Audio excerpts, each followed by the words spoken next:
A continuación tenemos como invitado al experto nacional, doctor Luis Fernando Macías. Tema: hacia un derecho de aguas en Colombia. El doctor Macías es abogado de la Universidad Externado de Colombia, candidato a PhD de la Universidad Externado de Colombia, París, magíster en estudio de las sociedades latinoamericanas del Instituto de Altos Estudios de América Latina de la Universidad de París, magíster en doctrinas y filosofía política de la Universidad de París y magíster interactivo en derecho ambiental de la Universidad del País Vasco. Profesor universitario, tiene amplia experiencia en el sector público y privado. Es consultor jurídico ambiental y ha publicado varios libros en temas ambientales y filosofía política, así como artículos en revistas nacionales e internacionales. Con ustedes, el doctor Luis Fernando Macías.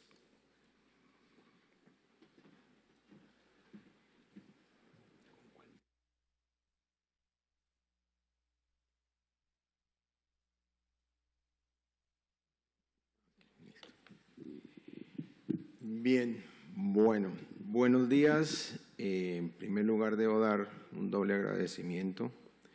El primero, por la invitación que me realizó el doctor Vargas para ser, en primer lugar, comentarista, pero por esas cosas del destino terminé siendo conferencista, porque faltó uno, no pudo venir, y yo pues señalé que si confiaban en mí, entonces podía con mucho gusto dar una charla, y confiaron en mí, entonces debo dar también gracias por la confianza depositada. Después de las dos charlas, las dos conferencias tan interesantes, pues tan, digámoslo, emotivas, me parece a mí, me toca a mí ahora llegar un poco a poner quiero poner un poco el hielo en el calor humano que despiertan estos temas ambientales. Yo hablo de un derecho de aguas, mas no del derecho al agua. ¿Por qué razón? Estoy hablando del derecho de aguas como un derecho que hace parte del derecho ambiental, o es un nuevo derecho autónomo que se empieza a consolidar en Colombia.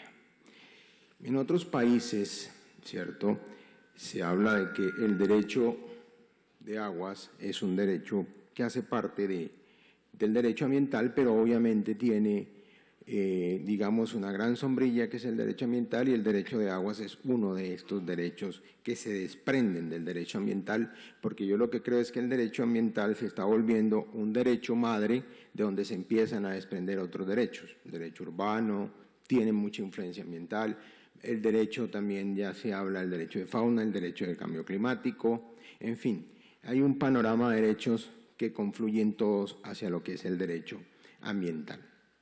Y estos temas, como el agua y como todos los temas ambientales, pues despiertan las pulsiones naturales de las sociedades, y sobre todo sociedades en constante transformación como la nuestra. Entonces hay que preguntarnos varias cosas.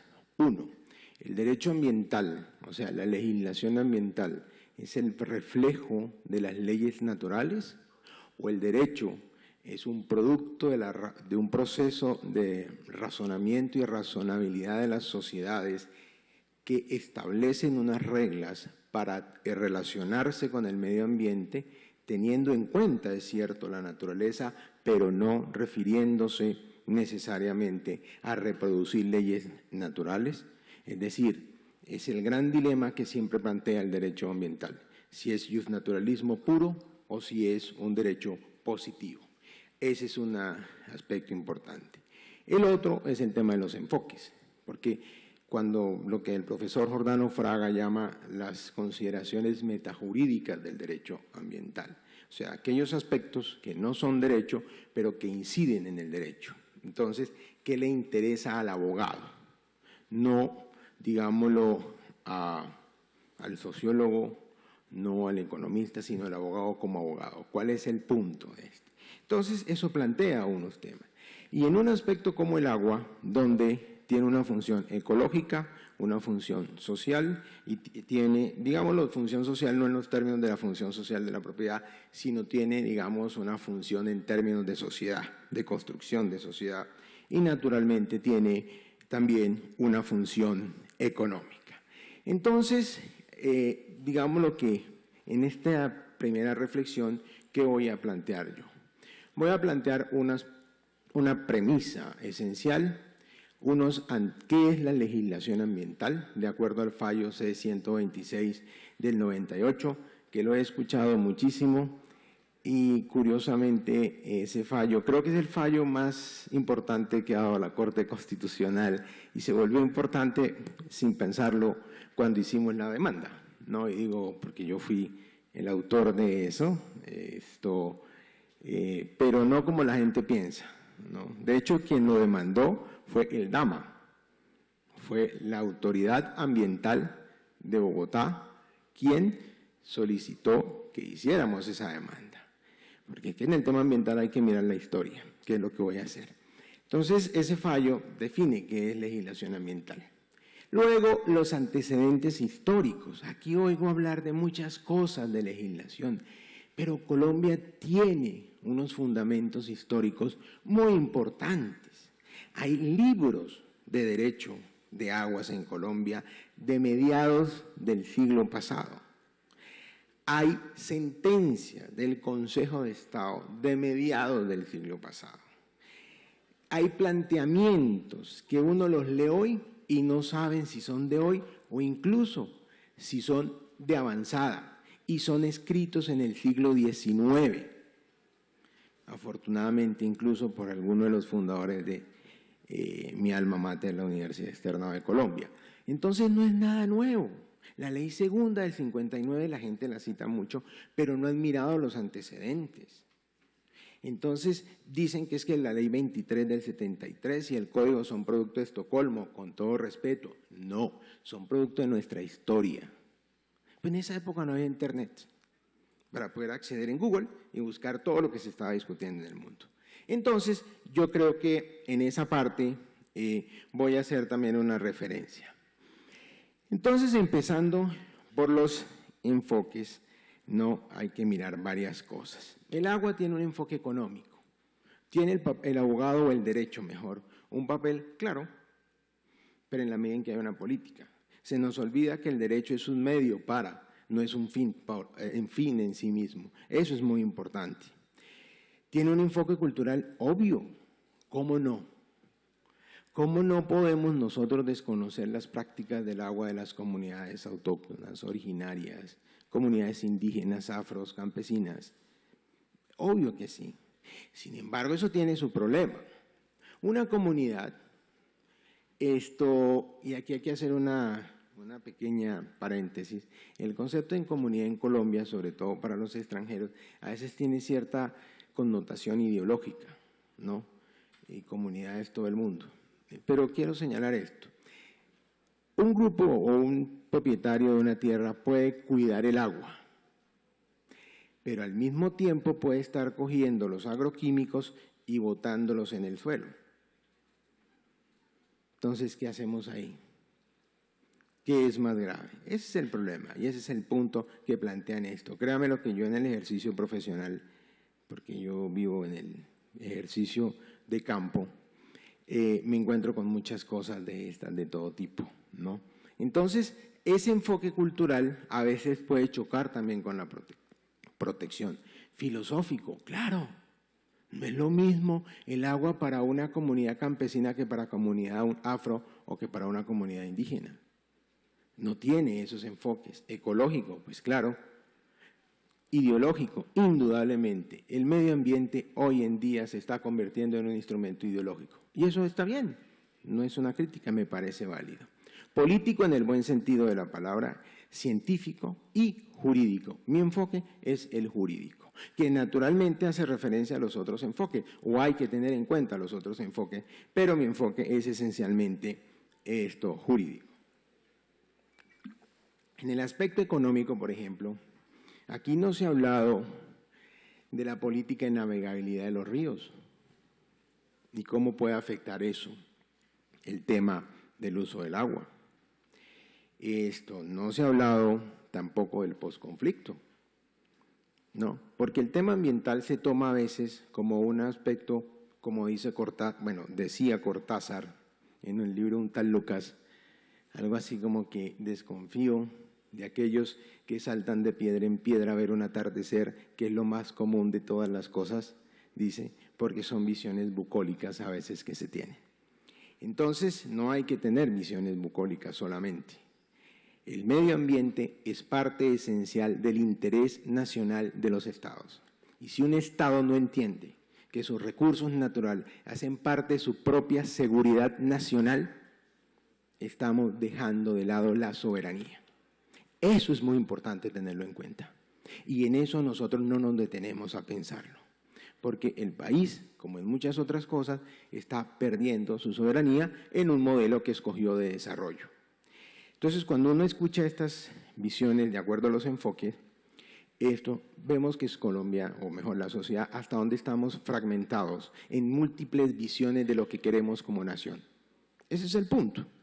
Porque yo me muevo en muchos medios, académicos, económicos, culturales, sociales, en fin, y no solo acá, en Colombia, sino en otras partes, y sí noto cuando comparo esa atomización y fragmentación de nuestras visiones de lo que queremos como nación. Y ser Colombia no es solamente esa parte. Llevo 12 minutos acá. Bien, entonces hay que mirar eso. Y la premisa es esta, justamente, el agua es un elemento vital de seguridad nacional de un Estado y por tanto el interés nacional. Su calidad, uso y conservación y oferta deben de ser regulados y controlados por la administración pública. Solo la intervención del Estado permite un uso equitativo, racional y sostenible del recurso hídrico. Pero esta premisa iría en contravía del modelo de Estado que tenemos en Colombia, que es un Estado que cada día renuncia más a su naturaleza de Estado y de lo público para dejarlo en manos del mercado como gran regulador de las relaciones sociales. Y eso es un problema, creo yo. Incluso a veces el mismo ambientalismo cae en ese juego. Entonces, a mí me parece que se requiere el Estado. Quien puede regular esto es el Estado, no el mercado. Somos los que creemos en eso, por lo menos a mí me tildan de dinosaurio, pero veo que el mundo va hacia allá, hacia un retorno del Estado. Entonces hay que mirar eso, es decir, el mercado ha demostrado que no puede regular él por sí solo la sociedad. Ese es un punto. Tampoco la tercera vía, eso es otro tema, pero es el Estado. Eso sí es fundamental. Bien. Y la legislación ambiental la define el fallo C-126 del 98. Es un cambio y una ruptura de paradigma del concepto del derecho. El derecho ambiental es aquel, o mejor, la legislación ambiental es la que regula las relaciones sociales en su relación con el entorno, con la naturaleza. Ya no el derecho deja de ser el regulador de las relaciones sociales en su proceso de apropiación de los recursos naturales, sino que se vuelve regulador de las relaciones sociales en su relación con el entorno. Y no he encontrado en ninguna otra parte, muchas lecturas de verdad que he hecho, donde hay una definición. En eso Colombia es pionera en la Corte Constitucional con este fallo C-126. Bien, el tema de lo metajórico. Es un bien polifacético, es un recurso natural, es un bien económico, es una materia prima y hay que tener cuidado con eso, porque eso afecta el concepto de legislación. Yo no puedo utilizar la legislación de servicios públicos para compararla con la legislación ambiental que hace referencia al recurso natural. Si bien harían parte del derecho de aguas, no son lo mismo. Más en Colombia, cuando la ley 142 del 94 monta una estructura de privatización de los servicios públicos, ¿cierto? Frente a una legislación hecha en el 74 de un Estado intervencionista. Naturalmente ahí hay una contradicción. Entonces, eso hay que mirarlo. Y si el agua esta que yo me tomo, ¿cierto?, ¿es un bien económico o no? ¿El agua transformada con un proceso de manufactura ya? ¿O no? ¿O es una materia prima para producir otras cosas? En algo que decía Rodrigo, que es muy cierto, el agua se está privatizando. Si ustedes cogen la resolución del reuso del agua, que es muy bonita, es un proceso de privatización del agua servida, con un efecto ecológico, porque va a quitar las aguas que van o retornan al mismo cuerpo de agua, como lo decía el 1541, para entregarla a un tercero. A pesar de que no se vende el agua, sí se vende el proceso de tratamiento del agua. Es decir, estoy vendiendo el agua, así de sencillo. Entonces, eso es otro punto que hay que tener allí en cuenta. Bueno, esto de la privatización del agua. Y los antecedentes, pues se remontan, como siempre en América Latina, tenemos como referente ese genio que produjo nuestro continente en el siglo XIX, que fue Simón Bolívar. Él ya tiene, digámoslo, los atisbos en esta legislación sobre la protección de los ríos, en una visión distinta que había en la época, pero ya es un tema de protección de aguas. Doctrina, Hernando Davis Chandía, 1940 y pico, el doctor Luis Ríos Aponte, Valerio Botero Izaza, Eliodoro de la Torre Ruiz, escribieron libros de derecho de aguas en los años 40, 50. Incluso en el Ministerio de Economía existía una revista que se llamaba Tierras y Agua, está en el Archivo Nacional, donde define muchas cosas y uno encuentra ahí conceptos, incluso jurídicos, ¿no?, que dicen que es un concepto técnico, curiosamente. Entonces, nosotros tenemos una legislación de agua, bastante amplia. Quiero resaltar la Ley 113 del 28, ¿cierto? Porque esa ley, a mi juicio, fue visionaria. Pero, ¿visionaria en qué sentido? En el sentido de que decía, por ejemplo, la fuerza hidráulica de las caídas de agua es un bien de dominio público y su uso requiere una concesión, no concesión en los términos de una concesión de agua, sino una concesión porque es del Estado, como una playa. Pues bien, esa ley fue derogada por la Ley 143 del año 94, que es la Ley de Energía. Yo no sé si podría haber sido derogada, sería interesante que mi doctora Gloria Amparo pudiese hacer una demanda sobre esos temas, ¿es cierto?, para ver si podía ser derogada o no esa ley en ese tema. Y de ahí los conflictos que se derivan hoy en día para todo el sector eléctrico y con las comunidades, porque se están apropiando de las caídas hidráulicas. Incluso habla de la fuerza hidráulica de las olas. Eso ya no se está hablando aquí, estamos en ese problema. Entonces vean que ya tenemos, y esto fue reglamentado en el año 38, con los decretos, en el año 40, 1380, 81 y 1382. Entonces, que es el primer decreto que regula el régimen de concesión de aguas. Desde allá viene. Esos eran los decretos que aplicaba el INDEREN en el año 68, cuando se crea, y creo el doctor Carrizosa muy bien lo sabe, esos decretos, incluso esos decretos estuvieron vigentes parcialmente porque el 1541 del 78 remite a esos decretos. Pero obviamente al ser derogada la ley 128, pues estos decretos pierden fuerza ejecutoria y por lo tanto desaparecen. La ley 200 del 36, aquí hay un mito, decir que las reformas agrarias no protegían, no necesariamente. ¿Por qué razón? Porque la ley 200 del 36 ya tiene normas que hablan de la protección de los nacimientos de agua.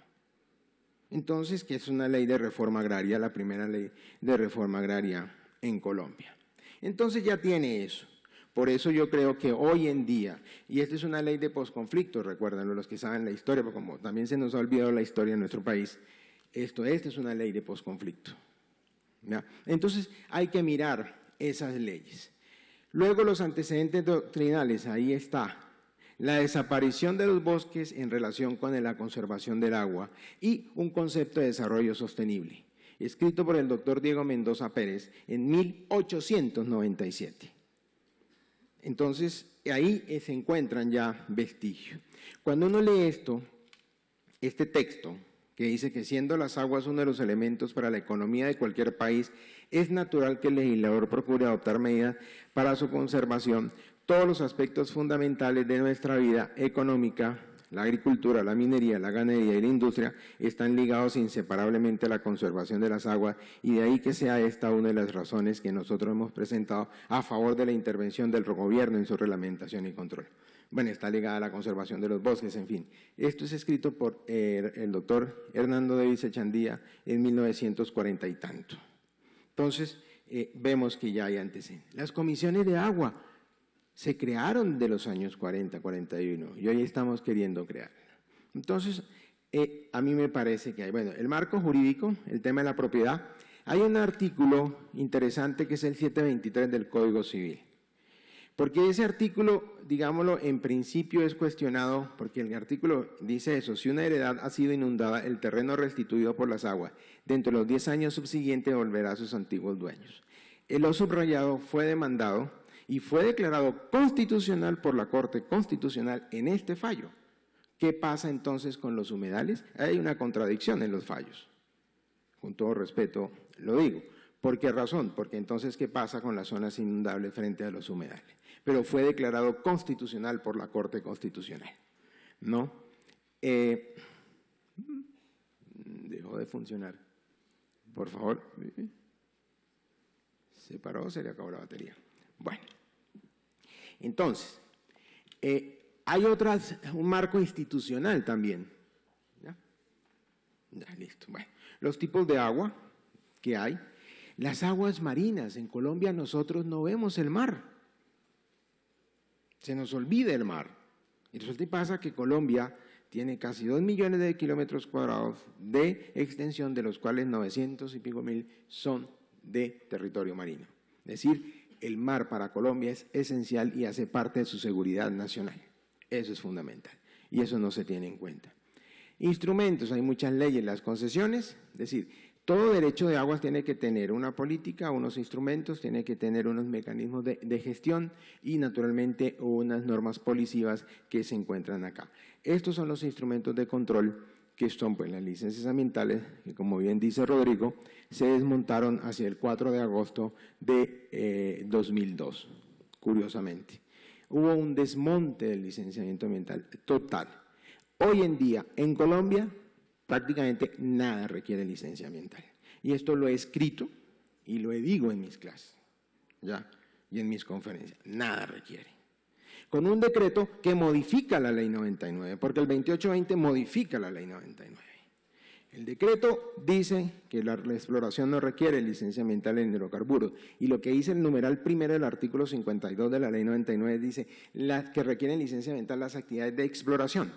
Pero al fraccionarse y atomizarse también el Sistema Nacional Ambiental con la creación de la Autoridad de Licencias Ambientales, pues naturalmente se desmonta también parte del Sistema Nacional Ambiental. Y el ANLA, pues la creación del ANLA realmente creo yo que es parte de la pérdida de control. Están las concesiones de agua, está el uso eficiente del agua y los permisos de vertimiento. Los instrumentos económicos pues son las tasas, tanto retributivas como las tasas por uso de agua, la inversión forzosa, las transferencias del sector eléctrico. Ahí están, y puede haber otros instrumentos económicos. Las políticas de gestión están lo que llaman los PONCH, que es los planes de manejo de cuenca, los planes de desarrollo, las políticas de población, en fin, hay elementos para constituir. Este es el FINA, ¿no? Esto que es supuestamente el que agruparía a todas las entidades que tienen que ver. Y todo esto tiene que ver con el tema del agua, en enfoques distintos: el Ministerio de Ambiente, el Ministerio de Salud y Protección Social, las corporaciones, las entidades territoriales, el IDEAM, la DIMAR, el INCODER, la de Superintendencia de Servicios Públicos, la Comisión de Regulación de Agua Potable. Entonces tenemos un régimen. Bueno, esto ya está. Y para el régimen de acceso sí señalo una cosa: la Ley 142 dice que el uso del agua para las empresas de servicios públicos es por contrato de concesión. No dice que sea por resolución. Sin embargo, han dicho que es que ese artículo se refiere a la venta de agua en bloque. Esa es la respuesta que nos han dado en algunas ocasiones. Yo sigo sosteniendo que en materia de recursos de servicios públicos, las concesiones de agua deben de ser otorgadas por contrato, porque si uno lee sistemáticamente la Ley 142, hace referencia a obligaciones que son propias de un contrato, más no a obligaciones de un acto administrativo. Bien, y eso está en la Ley 80 además, pues está ahí. Bueno, y eso fue declarado además constitucional por la Corte Constitucional en el mismo fallo C-126 del 98. Bueno, y viene otro aspecto y es el tema del cambio climático, que es fundamental. Y ahí es donde el agua la enfocamos desde la visión ecológica, ¿cierto? Entonces, la pregunta ¿es suficiente esa legislación para abordar la problemática derivada del cambio climático? Tengo mis dudas. Existe esa relación entre no solamente el ordenamiento territorial, la seguridad alimentaria que se nos olvida a nosotros, ¿no? Y la seguridad nacional, insisto en eso, ¿cierto? No sé si está o no conveniente con esto. Y un problema pues, de desregulación en materia de evaluación de impacto ambiental que tiende a demostrar todo lo contrario. Entonces yo sí creo que en Colombia hay un marco que permite hablar de un derecho de aguas, ¿cierto?, como parte del derecho ambiental, lo cual permite y facilita que se hable de un derecho humano al agua. Es decir, mi reflexión apunta que hablar del derecho humano al agua no se puede hacer de manera suelta, sino dentro de un esquema o de un sistema jurídico que llamaríamos el derecho de aguas frente a o como una parte del derecho ambiental. Y sin embargo, ¿qué pasa con el futuro? Y es que el agua entra en la lógica del mercado, ¿cierto? Y ahí hay el problema. Ese es un problema que yo planteo, porque hasta dónde el agua está siendo economizada y monetarizada como le está haciendo la naturaleza. Hoy en día la naturaleza se está convirtiendo en una nueva fase económica que vive el mundo, ¿cierto?, en un elemento más, digámoslo, de valor de uso, valor de cambio, en fin, esas teorías en las que no me meto porque no soy economista, ¿cierto?, pero que está entrando en esos temas. ¿Y será el mercado entonces el guardián del agua? Ese es el punto y allá están buscándole. No comparto esas posiciones, ¿cierto? Entonces, si el mercado será la verdadera guerra del o por el agua. Y ahí ya no hay derecho. Muchas gracias.